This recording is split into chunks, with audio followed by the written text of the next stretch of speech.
اللہ اسی رحمت کا معاملہ کرے کہ ایمان پر جماعت ہوئے اپنی راہ میں توحید کی دعوت اور شرک سے روکتے ہوئے آخرت پر نگاہ کر کر مالک اپنے پاس بلا لے اور سارے سننے والوں کے ساتھ یہی سلوک کرے.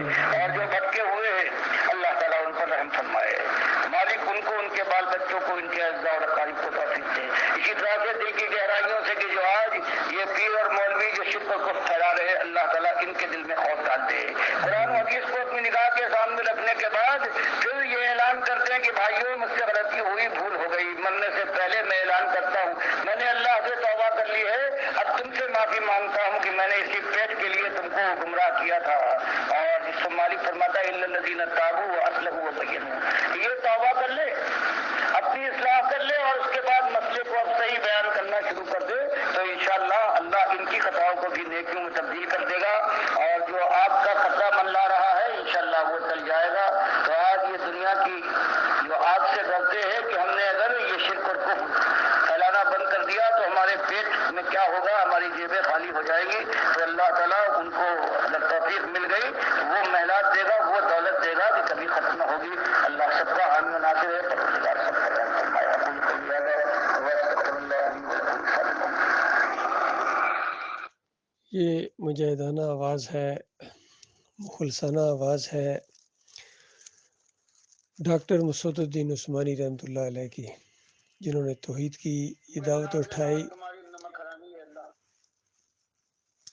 توحید کی دعوت اٹھائی, شرک کا رد کیا. ہر جگہ انہوں نے اسی ایمان عقیدے کو پھیلایا.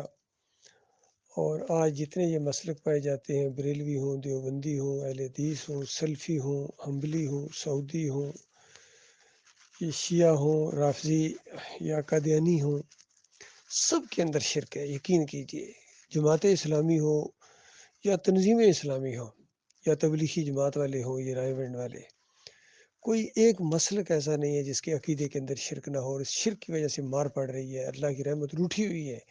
جب تک اس انداز سے توحید کی دعوت نہ دی جائے اس معاشرے کے اندر, اب ان کو نماز روزے کا نہیں کہنا ہے, اب ان کو توحید کی دعوت دینی ہے, کلمے کی دعوت دینی ہے.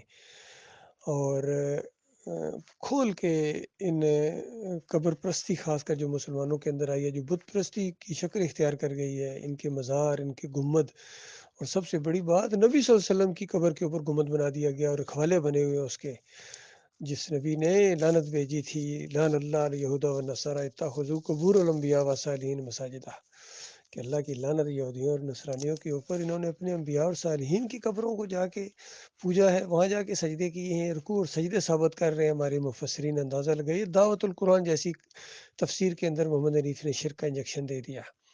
اور محمود الحسن نے اس تفسیر کے اندر جو تفسیر شبیر احمد عثمانی کے نام سے مشہور ہے, اس کے پہلے صفحے کے اوپر قرآن کا پہلا صفحہ جو توحید کی کڑاکے کی آیت آتی ہے, ایاک نعبد و ایاک نستعین, اس کو شرک کے اندر محمود الحسن نے بدلی کر دیا کہ اللہ کے مقبول بندوں کو خالص واسطہ رحمت الہی سمجھ کر اگر پکارا جائے تو یہ بھی اللہ ہی کو پکارنا ہے.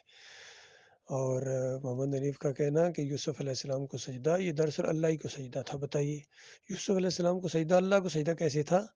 اتنا دماغ نہیں کام کر رہا آپ کو؟ اور پھر بعد میں یہ کہنا شروع ہو گیا ہاں یوسف علیہ السلام کو سجدہ تھا. جب پکڑے گئے کس طرح جھوٹ بول رہے ہو, شرک پھیلا رہے ہو, وہ تو سجدہ شکر تھا جو پورے خاندان نے اللہ کو کیا تھا. تو اس طرح ان سب کا پوسٹ مارٹم کیا جائے, کسی ایک کا بھی لحاظ نہ کیا جائے. یہ نہیں کہ یہ اپنا تھا, یہ میرے جماعت رہا ہے, نہ, جب شرک اور کفر اس کے اندر آئے پھر ہمارا نہیں رہا ہے. اس کا بھی اسی طریقے سے جو ہے وہ پوسٹ مارٹم کرنا ہے, سب کا یہی کرنا ہے. صوفیوں کا عبد القادر جیلانی ہو, محی الدین چشتی ہو, علی اجویری ہو, مجدد الفسانی ہو, شاہ ولی اللہ کا پورا خاندان ہو, یہ جو خدائی کے دعوے کر کے مرے ہیں, اب یہ رحمت اللہ علیہ نہیں ہے. علی انجینئر بڑے شوق سے ان کو رحمت اللہ علیہ کہتا ہے اور فخر سے کہتا ہے میں ان کے پیچھے نمازیں پڑھتا ہوں, مشرکوں کے پیچھے نمازیں پڑھتا ہے. فخر کی بات, یہ فخر نہیں, یہ جہالت ہے, یہ ذلت ہے. تبھی تو خیر نہیں آ رہی ہے. ایمان اور عقیدے کے اندر شرک جن کا ہوگا وہ بس ان کو بالکل اسی جگہ رکھا جائے گا جو کافروں اور مشرکوں کے ساتھ ہوتا ہے, کیونکہ اللہ نے بھی یہی معاملہ کیا ہے. اب اس قوم کے ساتھ جو بھی معاملہ کیا جا رہا ہے یہ اسی طرح اللہ تعالیٰ کا, جس طرح کافروں اور مشرکوں کے اوپر اللہ تعالیٰ عذاب لاتا ہے, کیونکہ یہ مشرک بن گئے ہیں, قبر پرست بن گئے ہیں, پیر پرست بن گئے ہیں, گدی نشین ہیں, یہ جمہوریت پرست ہیں, یہ وطن پرست ہیں اور زبان پرست ہیں. کون سا شرک ہے جو ان کے اندر نہیں ہے؟ ان کے بڑے اکابرین جتنے بھی ہیں, چاہے یہ فضل الرحمان ہو, طارق جمیل ہو, طاہر القادری ہو, تقی عثمانی ہو، فضل الرحمان ہو، یا ان کے سیاسی لیڈر جتنے بھی ہیں، عمران خان ہو، شہباز شریف ہو، نواز شریف ہو، زرداری ہو، ایک سے ایک دنیا پرست اور ایک سے ایک قبر پرست اور کرپشن کے ساتھ ان کے سامنے آتا ہے، پھر یہ انہی کے نعرے لگاتے ہیں. چاہے ہمارے عسکری لیڈر ہو، سارے اس میں ڈوبے ہوئے ہیں، دنیا کے اندر ڈوب کے سارے، ان کو آخرت کی کوئی پرواہ نہیں ہے. لیکن مالک نے بھی ان کی پرواہ نہیں کی اور نہ ہی آگے ان کی پرواہ کرے گا. سب کو جہنم کے اندر کچرے کو ڈال دے گا جو اللہ کے دین کی طرف نہیں آئیں گے، ایمان خالص کی طرف نہیں آئیں گے. بہرحال مالک نے یہ احساس دیا ہے. یہ زندگی ایک مرتبہ ملی ہے اللہ کے بندوں، یہاں دنیا کے اندر، یہ بار بار نہیں ملے گی. اگر یہ موقع ہاتھ سے نکل گیا تو پھر یہ دوبارہ موقع کبھی نہیں آئے گا. لہذا اٹھو اللہ کے بندو، اللہ کا نام لے کر اٹھو، فریبکاروں کی جال سے نکلو. یہ اپنی دنیا کی خاطر تمہاری آخرت برباد کر دیں گے. وہاں چیخو گے، چلاؤ گے، واپس نہیں آ سکو گے. اللہ تعالیٰ غور و فکر کرنے کی توفیق عطا فرمائے.